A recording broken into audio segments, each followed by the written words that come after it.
Graça e paz, amada igreja e as demais denominações. Aqui quem vos fala mais uma vez é o irmão Zito, da cidade de Limoeiro, estado de Pernambuco.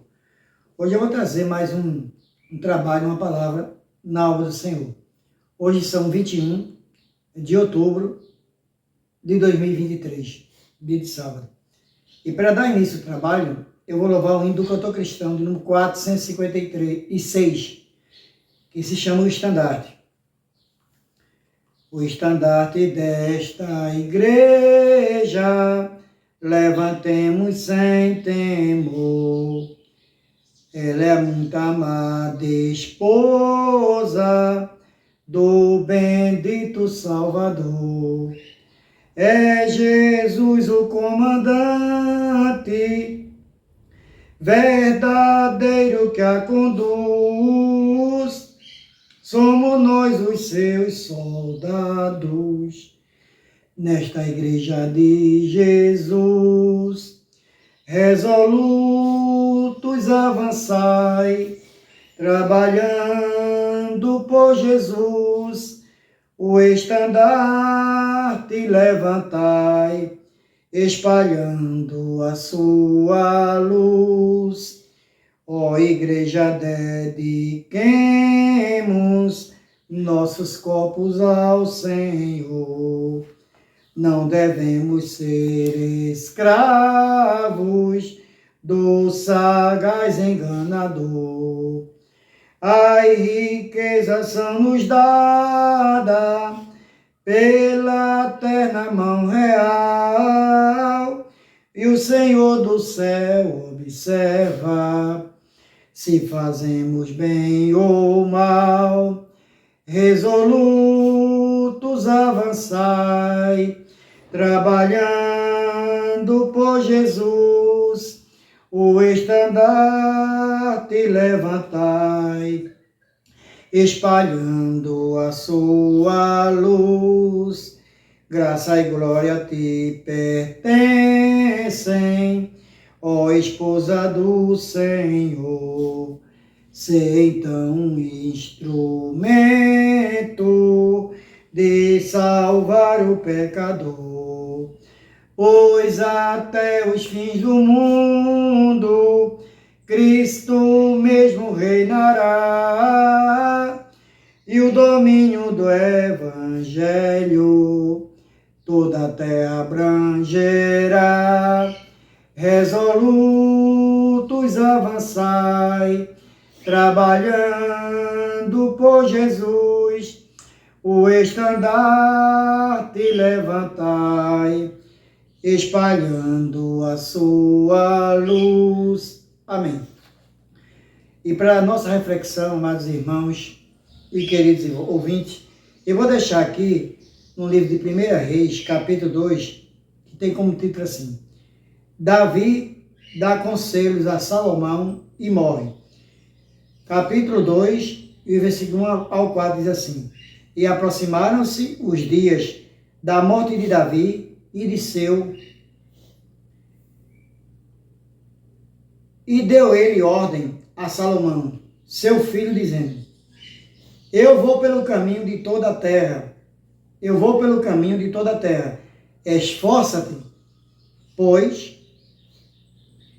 e sê homem, e guarda a observância do Senhor, teu Deus, com D maiúsculo, para andares nos seus caminhos, e para guardares os seus estatutos e os seus mandamentos, e os seus juízos, e os seus testemunhos, como está escrito na lei de Moisés, para que prosperes em tudo quanto fizeres, para onde quer que te voltares, para que o Senhor confirme a palavra que falou de mim, dizendo: Se teus filhos guardarem o seu mandamento,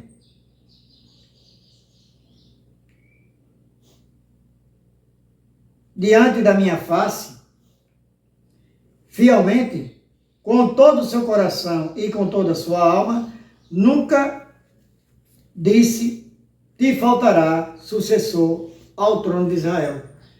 Então essa é a reflexão que eu vou deixar aqui. 1 Reis capítulo 2 e o versículo de 1 a 4. do qual a gente vai falar hoje sobre o rei Davi. Amados irmãos e queridos ouvintes, hoje é dia 21 de outubro de 2022. Eu estou com essa camisa aqui, rosa e azul, porque minha esposa é agente de saúde, e é um alerta para as mulheres que fazem prevenção de câncer de mama. O outubro rosa, né, que esse outubro rosa, as mulheres trabalham sobre isso, só falando sobre o câncer de mama, e o novembro azul, que fala sobre o câncer de próstata do homem. Então essa camisa significa isso. E eu, irmãozito, como tenho uma filha com 43 anos, foi sujeita agora de um ano para cá, de um câncer de mama, a qual ela perdeu um seio, não é? O nome dela é Janice, tem 43 anos, e fez um tratamento muito sério, mesmo ela fazendo ali periodicamente, indo aos médicos de 6 meses para fazer a prevenção do câncer de mama, veio apresentar 7 nódulos em um dos 6 seios, e um dos 6 seios foi retirado, e ela já fez a quimioterapia branca e a vermelha, foi curada praticamente, né? Foi curada em nome de Jesus, aqui no Recife, no Hospital de Santa Amaro, e agora ela só vai fazer radioterapia e as revisões. Eu agradeço ao nosso Deus por ter curado né? Curado ela. E, inclusive, é uma prevenção que vocês possam fazer, mulheres, né? A prevenção sobre o câncer de mama é uma doença que mata muitas mulheres, não só no Brasil, mas no mundo inteiro. E os homens também, o mês que vem, que é o Novembro Azul, que fala sobre o câncer de próstata. Mas vamos dar início à lição. Trouxe esse recadinho antes, porque às vezes entra uma palavra um pouco longa, extensa, não é? E eu posso ser que não dê tempo, não daria tempo, por isso que eu trouxe no início. Vamos falar hoje um pouco do rei Salomão, como fala aqui o pai dele, Davi. Então,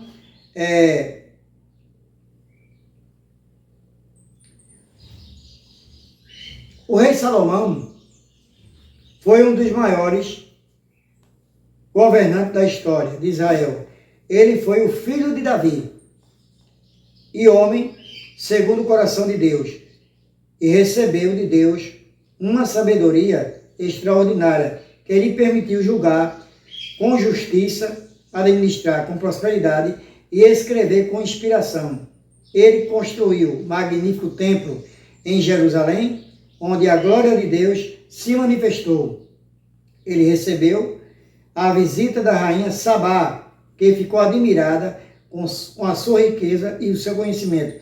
Ele foi reconhecido como o mais sábio de todos os homens da sua época.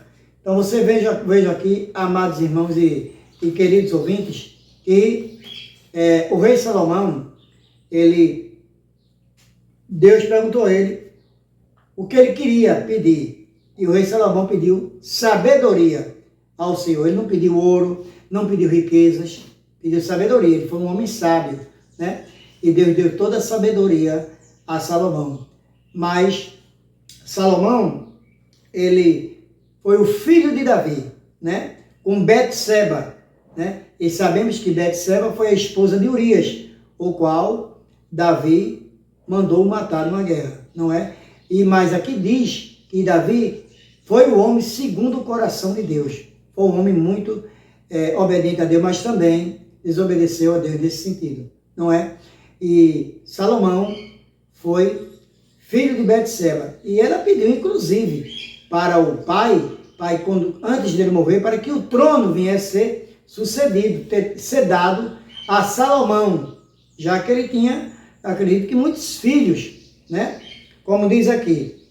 E a sabedoria dele era tão grande que todo o povo vinha para escutar a ele, a Salomão, de todos os cantos do mundo daquela época. E aqui sabemos que ele construiu também o templo. O templo de Jerusalém foi ele que construiu para a glória e honra do Senhor. O templo de Jerusalém. Não é aquele lindo templo ali, foi ele quem construiu, né? E fez tudo corretamente antes de pecar e fazer várias coisas que foi desagrada a Deus, antes de desobedecer a Deus, né? em outros sentidos. E aqui diz assim: no entanto, apesar de toda a sua grandeza e glória, Salomão também cometeu graves pecados contra Deus. A Bíblia nos revela que ele se desviou do caminho do Senhor por causa de muitas mulheres estrangeiras. Quer dizer, mulheres estrangeiras de outros lugares ali em volta de Jerusalém, que o levaram a adorar outros deuses com D pequeno. Não é o nosso Deus verdadeiro, com Deus pequeno.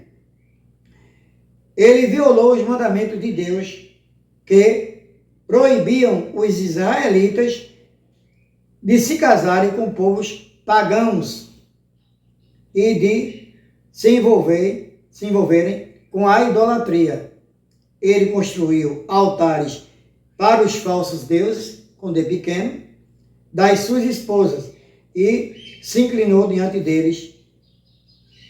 Ele abandonou o seu primeiro amor e se tornou infiel a Deus. Então é isso, amados irmãos, queridos ouvintes.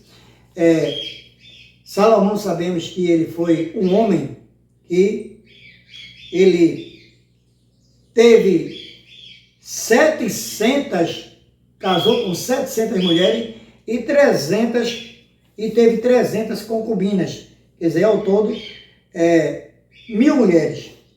Eu vou ler aqui no capítulo 11, de 1 a 3, capítulo 11, de 1 Reis, do 1 ao 3, e fala sobre a idolatria de Salomão, que diz assim na Bíblia: a idolatria de Salomão e a ira de Deus contra ele. Capítulo 11, versículo 1 a 3. E o rei Salomão amou muitas mulheres estranhas, e isso além da filha de Faraó, moabitas, amonitas, edomitas, sidônias e etéias, das nações de que o Senhor tinha dito: os filhos de Israel, não entrareis a elas, e elas não entrarão a vós.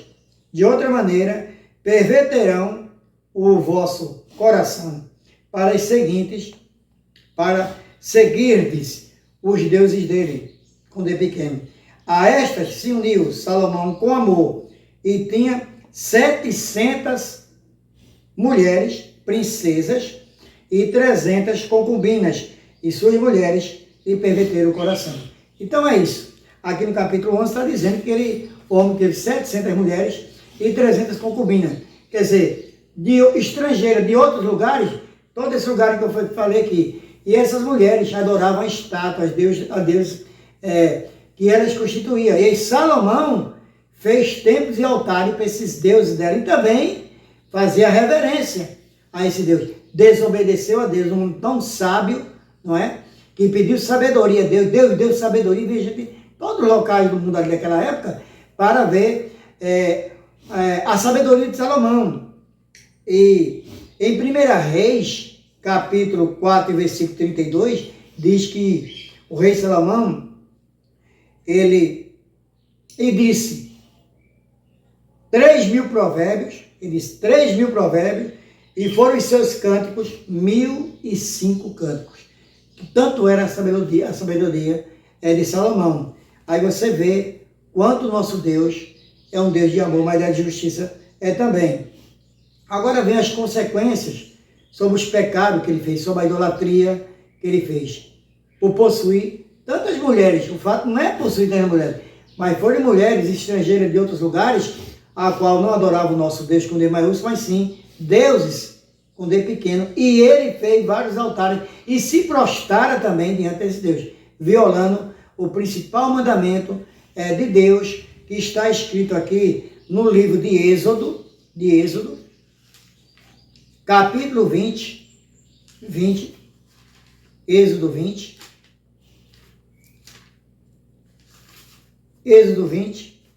e o versículo é começar do 1 até o 5 assim. Então falou Deus todas essas palavras, dizendo: eu sou o Senhor teu Deus, que te tirei da terra do Egito, da casa da servidão. Não terás outros deuses, quando é pequeno, diante de mim. Não farás para ti imagem de escultura, nem alguma semelhança do que há em cima dos céus, nem embaixo da terra, nem nas águas, debaixo da terra. Não te encurvarás a ela, nem as servirás, porque eu sou o Senhor, teu Deus, com D maiúsculo. Sou Deus zeloso, Deus, com D maiúsculo, nosso Deus, que visito a maldade dos pais e dos filhos, até a terceira e quarta geração daqueles que me aborrecem. Então sabemos aqui que Salomão, ele aborreceu a Deus, não é? Por idolatrar outro Deus, por causa das mulheres que ele veio a se casar com ela. 700 mulheres e 300 concubinas. O homem de 1000 mulheres era um homem sábio, mas perdeu um pouco da sabedoria quando ele pecou contra Deus. E diz assim: por causa dos seus pecados, Salomão sofreu consequências do seu afastamento de Deus, com o nosso Deus com D maiúsculo. Deus ficou irado com ele e anunciou que iria dividir o seu reino em 2, deixando apenas uma tribo para a sua descendência, por amor de Davi, do seu pai ainda, não é? Deus também levantou adversário contra Salomão, que lhes causaram problemas e guerra. Salomão perdeu a paz e a alegria que tinha no início do seu reinado. Ele tornou homem frustrado e vazio, que reconheceu a vaidade de todas as coisas debaixo do sol. É exatamente isso. Por causa da vaidade dele, de querer muitas mulheres, ele veio a idolatrar e pecar contra Deus. E Deus é um Deus de amor, mas um Deus de justiça também. Por isso que ele ficou um homem, não como era anteriormente no começo, um homem zeloso pela palavra de Deus, construiu o templo de Salomão, fazia tudo que era reto, conforme o que Deus mandara ele fazer. Mas depois ele ficou um homem que se tornou como? Frustrado, vazio, oco por dentro. Porque Deus, o Espírito Santo do nosso Deus já não habitava mais dentro dele. Essa é a verdade, porque habitava de uma forma que ele queria, porque ele buscava essas mulheres estrangeiras que desagradavam a Deus. E relatou aqui que ele profanou o primeiro mandamento, que é amar a Deus sobre todas as coisas e de todo o teu entendimento e de todo o teu conhecimento. Reduzindo aqui. E ele pecou isso aí contra Deus e fez tudo que desagradara a Deus depois. E reconheceu a vaidade dele, né? De todas as coisas debaixo do sol. A vaidade que ele buscou naquele mundo, como muitos buscam no dia de hoje. Que hoje, se o homem tiver 2, 3 ou 4 mulheres, é pecado. Diz que é poligamia. O homem deve se casar só com a mulher. E a mulher também. Na nova lei, porque depois que Jesus Cristo veio aqui na terra, essa lei não foi abolida, os mandamentos, os 10 mandamentos lá de Êxodo. Mas Deus veio para abolir a lei. Deus foi o sacrifício em holocausto, lá na cruz do Calvário, para ser abolido essas leis, não é? Ele se doou, como diz lá no Evangelho de 1 João, capítulo 3, versículo 16, porque Deus amou muito de tal maneira que deu ou doou o seu Filho unigênito para todo aquele que nele que não pereça, mas tenha a vida eterna. Também a gente vê aqui, não é, que a história de Salomão nos ensina uma lição importante sobre a fidelidade a Deus, a nosso Deus, que está nos céus. Não basta ter sabedoria, não é, riqueza ou poder para agradar a Deus. Não adianta ter riqueza, sabedoria, ter poder nas mãos e não agradar a Deus aqui na terra. Sabemos que aqui nós estamos de passagem. De passagem, a gente não está aqui para ver eternamente. Você pode ter a maior riqueza do mundo, muito dinheiro, mas você não vai levar nada. Quando você morre, só leva um paletó de madeira, que é um caixão. E dali, segue-se o juízo. Você vai ser sepultado, se você tiver aceitado a Cristo como seu libertador e salvador da sua vida, vai estar dormindo no Senhor. Mas dali, depois de morto, segue-se o juízo. E tudo que cada um de nós fizer de bem ou de mal aqui, vamos prestar conta a Deus e a Jesus no dia do juízo final. Do juízo final. Temos que prestar conta a Deus um dia de tudo que fizemos aqui na terra. Então não há riqueza no mundo para isso. É preciso ter um coração sincero e obediente. Se você não tiver um coração sincero, obediente, e não estiver fazendo o que Deus manda, e ser desobediente a Deus, que ame Deus acima de tudo e que guarde seus mandamentos. A gente tem que amar Deus sobretudo e guardar seus mandamentos, suas leis, não é? Repassar isso para os outros. É isso que Deus requer de nós. E diz na palavra, lá em João também, que Jesus disse lá no Evangelho de João 14, onde disse que ia preparar lugar lá para todo aquele que quisesse morar com o Pai por toda a eternidade, que fizesse a vontade do Pai e do Filho aqui na terra. Ele voltaria pela segunda e última vez para vir buscar a igreja unificada e única, que é essa que estamos aguardando. Ele vai vir ataviada como noivo e nós somos a noiva, que é a igreja. Está escrito lá em Apocalipse, capítulo 21, a começar por ali. Então sabemos que Jesus ele vai voltar pela segunda e última vez. Acima de tudo, que guarda seus mandamentos. É preciso ter cuidado com influências negativas que podemos nos afastar de Deus, do nosso Deus verdadeiro.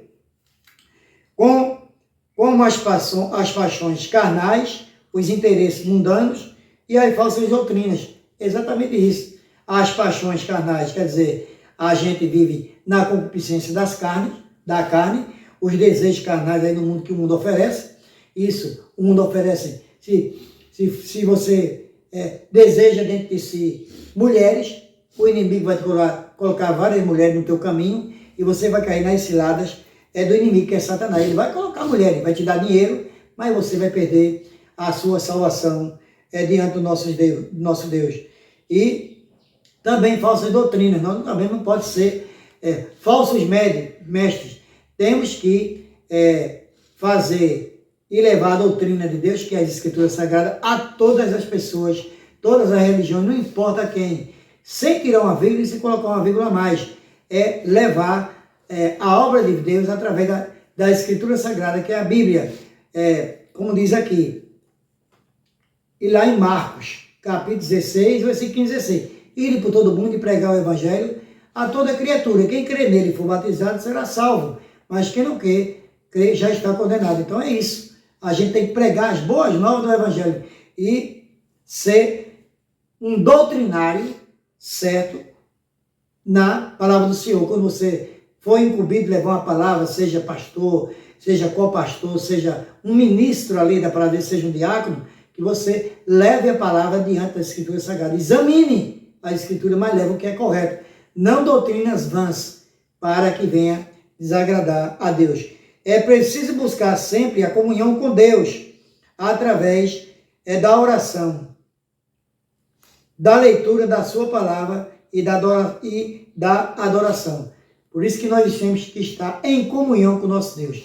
Primeiro, é a regeneração, quando a gente deixa o velho homem para trás e se torna uma nova criatura, quando a gente aceita Jesus como seu libertador e salvador das nossas vidas. Aí vem um processo de comunhão. Você vai aprender a palavras, as pessoas da igreja, tanto pastor como os irmãos, como diáconos, como aqueles que têm cargo na igreja, vão instruir você vai aprendendo a palavra de Deus nas escolas bíblicas dominicais, nos estudos de ensino e também nos cultos. E através dali, você vai também ter sua parte com Deus toda noite. Quando você fazer sua oração, cada um de nós, servo de Deus ou não, temos a intimidade com seu Filho amado Jesus Cristo e com o nosso Deus. Que cada um ore da sua maneira. Porque lá em Mateus capítulo 6, e o versículo 6 diz assim: mas tu, quando entrares no teu aposento, ao trancares o teu aposento, a tua porta, em secreto fala com teu Deus, que Deus em secreto te recompensará. Ele vai te recompensar.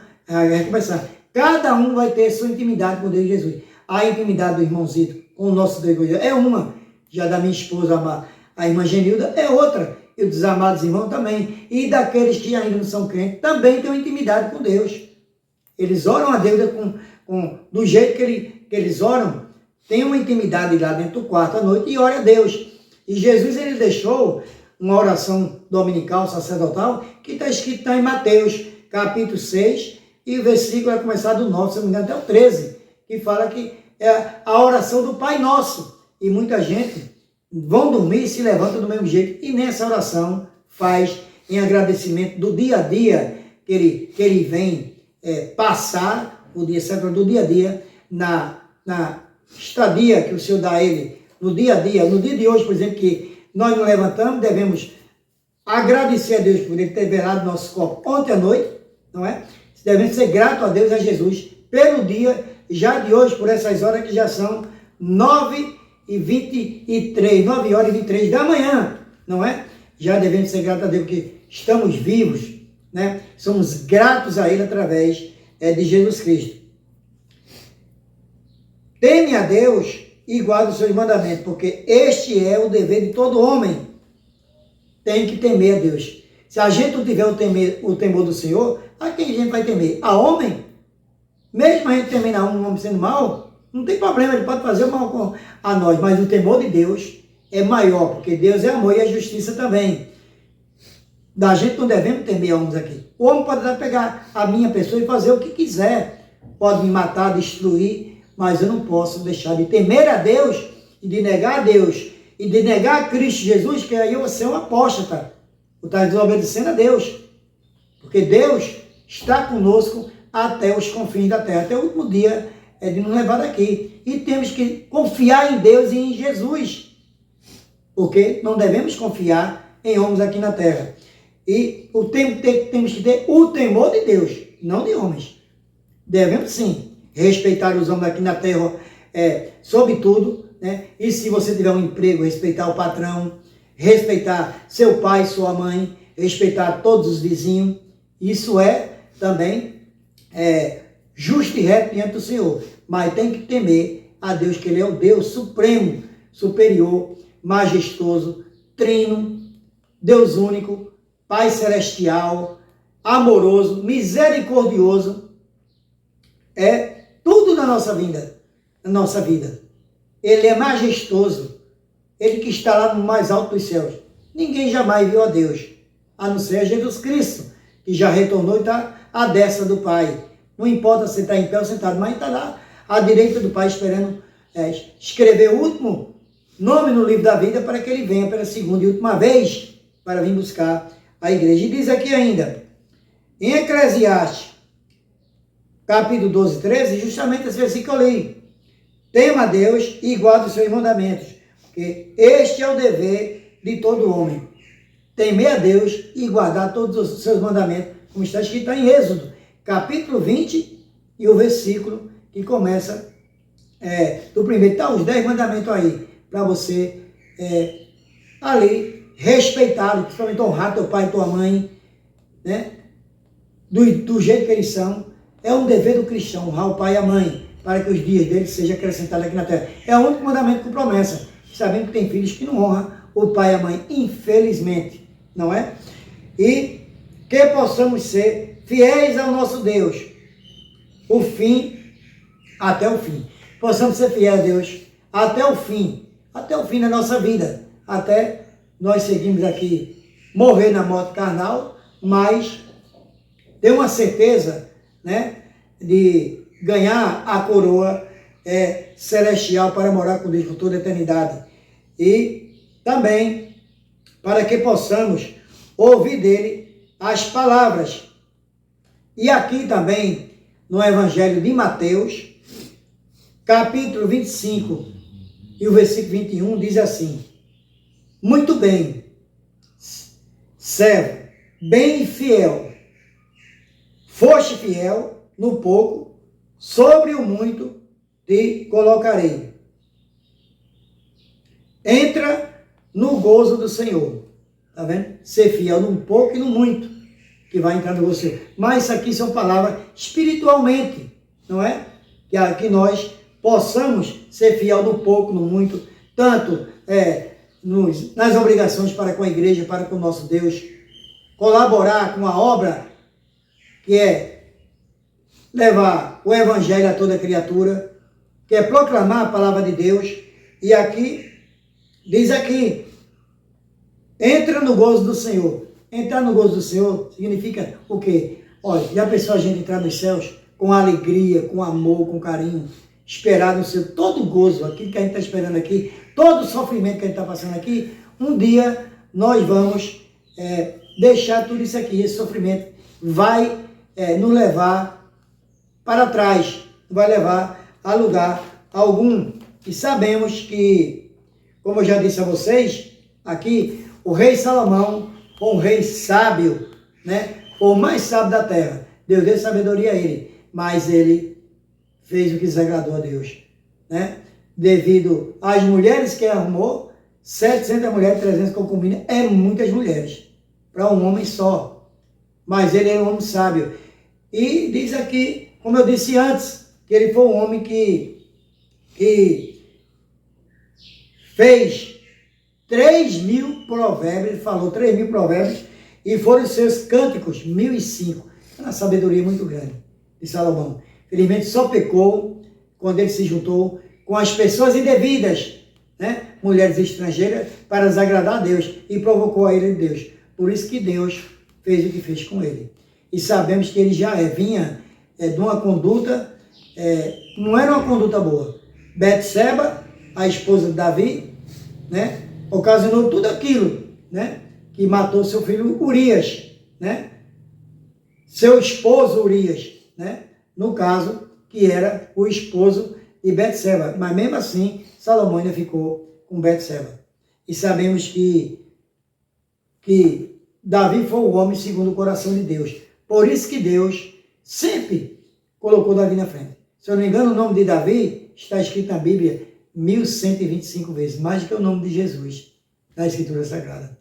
Amados irmãos, esse foi o trabalho de hoje. Que o nosso Deus nos abençoe nesse dia 21 de outubro de 2023. Falando do rei Salomão, um pouco, que não dá para falar tudo, mas que vocês sejam homens sendo evangélicos, tementes a Deus, e não façam isso que o rei Salomão fez. Obedeçam a Deus e a Jesus Cristo sobre tudo. Eu ainda vou deixar um versículo que se encontra lá em 2 Timóteo, capítulo 2, versículo 5. Sempre falo, que diz assim, 2 Timóteo, capítulo 2, versículo 5. Há um só Deus e um só mediador entre Deus e os homens. Jesus Cristo, homem. Esta foi a palavra em nome de Jesus, de Cristo Jesus, hoje. Eu já agradeço. Amém.